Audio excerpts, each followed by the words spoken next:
Como les había prometido, eh, les iba a traer el escritor Achinua Achebe, el libro que destaca Goffredo Fofi en este libro de grandes escritores vistos por grandes fotógrafos, donde destaca a Achinua Achebe.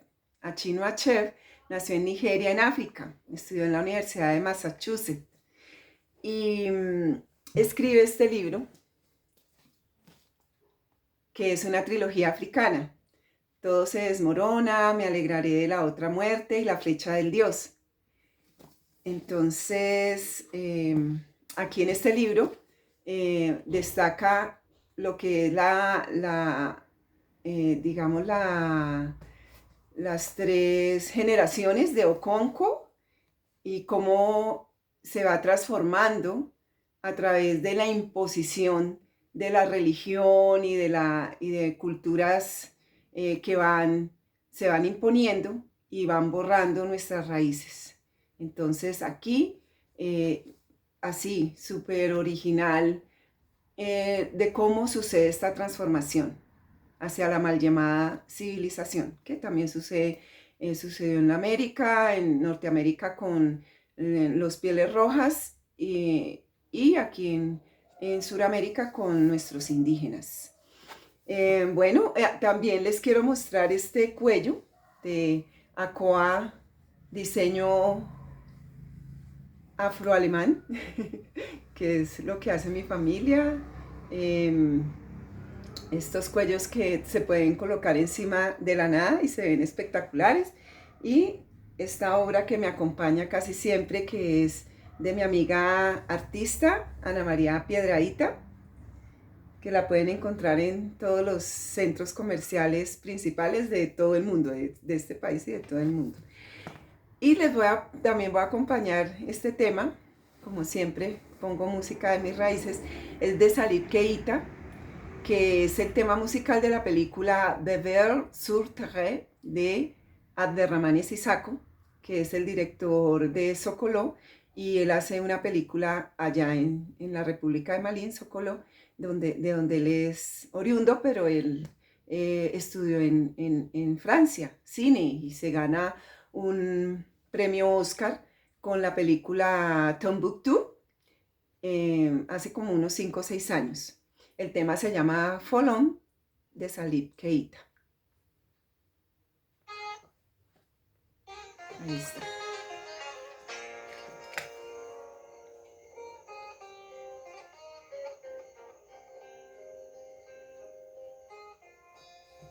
Una delicia. Les voy a leer parte de este libro que dice, de lo que he destacado, me lo leí todo. Dice, Chinua Achebe nació en Nigeria en 1930, se crió en la ciudad de Ogidi, uno de los primeros centros de evangelización anglicana del este de Nigeria, y se licenció en el University College de Ibadan. Empezó su carrera en la radio, pero la abandonó en 1966 al dimitir de su puesto de director de emisiones internacionales durante el lanzamiento nacional que condujo a la guerra de Biafra.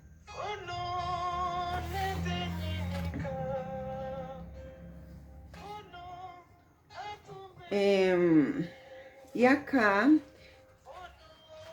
en parte del prólogo, dice: la celebración en 2008 del cincuentenario de la publicación de Todo se desmorona, 1958, constituyó todo un acontecimiento en el mundo literario, y este sí, de dimensiones positivamente planetarias, desde Ogidi, el pueblo natal del autor en el sudeste de Nigeria, hasta la Biblioteca del Congreso de Washington y, por supuesto, el ámbito académico a nivel internacional. Festejaron y rememoraron la aparición de una novela que transformaría radicalmente el panorama literario africano y universal desde el momento mismo de su publicación. Los más de 30 doctorados honoris causa y la infinidad de galardones de prestigio que le han sido otorgados a Chinua Achebe, con la prueba irrefutable de que, a pesar de no haber recibido aún el premio Nobel, la crítica no duda en considerarlo unánimemente como el padre y el fundador de la literatura africana moderna. y uno de los más grandes escritores de la lengua inglesa del siglo XXI. Del siglo XX. Es indudable que Hull Soyinka, J.M. Cossey o Nadine Gordiner han sido dignos merecedores de la distinción de la Academia Sueca y autores de una producción monumental, pero sin lugar a dudas es A. Cheb quien ha logrado situar Idbolandia, Nigeria y África en el mapa de la literatura mundial. Solo de Todo se desmorona se han vendido más de 8 millones de ejemplares en todo el mundo y está traducida a más de 50 lenguas. Esta obra condensa lo más brillante del realismo narrativo europeo con lo más genuino de la tradición oral Igbo, toda una visión del mundo encapsulada en rituales, proverbios, normas de cortesía, festejos, historias fundacionales, cuentos y canciones, y de esa fusión prodigiosa nace, en palabras de Simón Hikandi, la institución de la literatura africana. Son incontables los novelistas africanos que afirman haber encontrado en Achebe el espacio imaginario que les permitió articular sus propias expresiones literarias, entre ellos nuestro ilustre Donato Dongo, padre a su vez de la literatura ecuatoguineana en lengua castellana. Acá abajo dice, de esa afirmación se desprende que Achebe tiene en mente cuando escribe a un público lector principalmente africano, y es que su revolución personal ha consistido, según sus propias palabras, en ayudar a mi sociedad a recuperar la fe en sí misma y superar los complejos de años de denigración y autodesprecio. Por acá dice, el pensamiento europeo de la modernidad invirtió ingentes energías en presentar a África y a los africanos como el punto más bajo de la condición humana, estrictamente en el límite entre lo humano y lo animal. Y acá abajito dice, Joseph Conrad en El corazón de las tinieblas, 1899, condensa cientos de estos, condensa cientos de años de política y pensamiento europeos cuando pone en la boca de Marlowe, el capitán Marlowe, recuerden en la película que hace Francis Ford Coppola, que es que está, la banda sonora es del tema en End, en End, el fin, es cuando estaba nuestro guitarrista, Jim Morrison, ya se me olvidaba, de Jim Morrison en esta gran obra maestra de la música, en End, el fin, sí. Esta película la protagoniza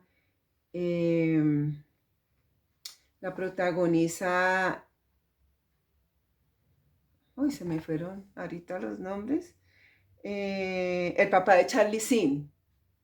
El papá de Charlie Sheen. ¿Cómo se llama él? Bueno, ahorita no me acuerdo. Pero está el papá de Charlie Sheen, que es el protagonista de esta película. Bueno, ahorita después me acordaré. Como tengo tanta conexión con el cine y la literatura, en mi página libros de película, pues ahí hago esta analogía entre lo que es los libros de película y las películas basadas en libros. Entonces, Marcisin, bueno, se me olvidó. Dice,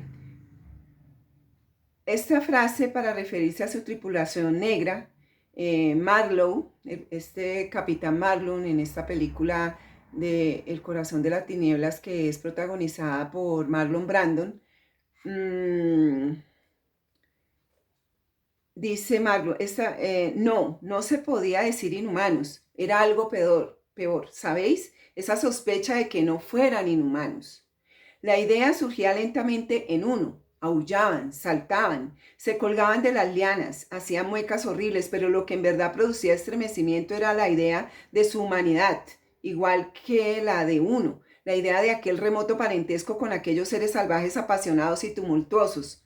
No obstante, esta y muchas otras posibles evidencias textuales, Achev escandalizó al mundo académico occidental en los años 70 al denunciar que el corazón de las tinieblas exhibe de la manera más vulgar prejuicios e insultos que han hecho sufrir a una parte de la humanidad agonías y atrocidades incontables en el pasado y continúan haciéndolo en muchos lugares y de muchas formas hoy día. Una historia en la que se pone en cuestión la humanidad misma de los negros.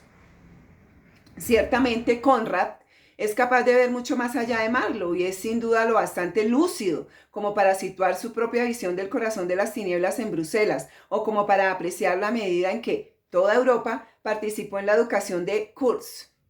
Pero como Edward Said argumenta en su brillante ensayo Cultura e Imperialismo en 1993, en tanto que hijo de su tiempo, Conrad no es capaz de representar, ni siquiera de imaginar esa humanidad que Marlowe tan renuentemente otorga a los africanos.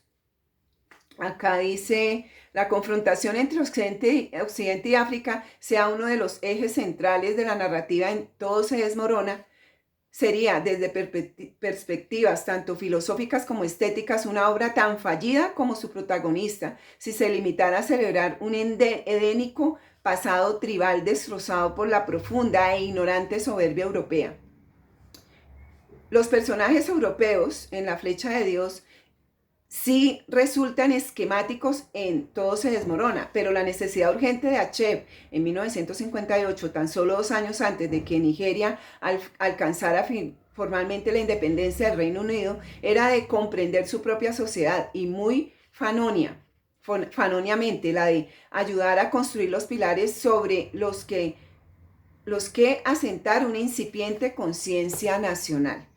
Esto es como lo que dice el prólogo. Por acá yo resalté muchos apartes que me parecieron interesantes en el libro. Les comparto, dice, en la tercera, ya como en la tercera parte de esta trilogía, en la página 295, dice, y en la parte de me alegraría de la otra muerte, dice, siempre le ha parecido que el amor era otra invención europea burdamente subestimada, sobreestimada. No es que a él no le gustaran las mujeres, al contrario, aquí habla de Obi, cuando encontró a Clara a bordo del carguero Sasa. Dice, al contrario, había tenido relaciones con unas cuantas en Inglaterra, una nigeriana, una caribeña, chicas inglesas, pero esos asuntos que Obi llamaba amor no eran profundos ni sinceros. Había siempre una parte de él, su parte pensante, que parecía estar siempre al margen de todo, observando los abrazos apasionados con un desdén cínico. El resultado era que una mitad de Obi podía estar besando a una chica y susurrando, te quiero, mientras la otra mitad decía, no seas idiota. Y siempre era esta mitad la que triunfaba al final, cuando con el calor se había evaporado el glamour y solo quedaba un ridículo anticlímax. Con Clara era distinto, lo había sido desde el principio. Nunca hubo una mitad superior pegada a Obi, luciendo una sonrisa condescendiente. No puedo casarme contigo, dijo ella bruscamente mientras Obi intentaba besarla bajo el enorme mango al borde de la piscina y estalló en tanto. No te entiendo, Clara. Y era cierto, ¿era esto un jueguito para atarlo más en firme? Pero Clara no era así, ella no era manipuladora, no mucho en todo caso. Esa era una de las cosas que a Obi más le gustaban de ella. Estaba tan segura de sí misma que a diferencia de otras mujeres, no se paraba a pensar si había sido conquistada demasiado rápido o demasiado fácilmente. ¿Por qué no puedes casarte conmigo? Consiguió sonar sereno. Como respuesta, ella se apoyó sobre su hombro llorando amargamente. ¿Qué pasa, Clara? Dímelo. Ya no estaba sereno, tenía la voz quebrada por las lágrimas. Soy Osu, gimió ella. Silencio. Dejó de llorar y se separó suavemente de él. Él siguió sin decir nada. Así que ya ves que no podemos casarnos, dijo ella con firmeza, casi con alegría, una especie de horrible alegría. Solo las lágrimas permitían ver que había llorado. Bobadas, dijo Obi. Casi lo gritó, como si gritando pudiera borrar esos segundos de silencio, cuando todo parecía haberse detenido, esperando en vano su respuesta. Aquí les dejo con esta trilogía de Todo se desmorona de Random House. Liz Candelo, ministra de Cultura de la Embajadura de Buenaventura.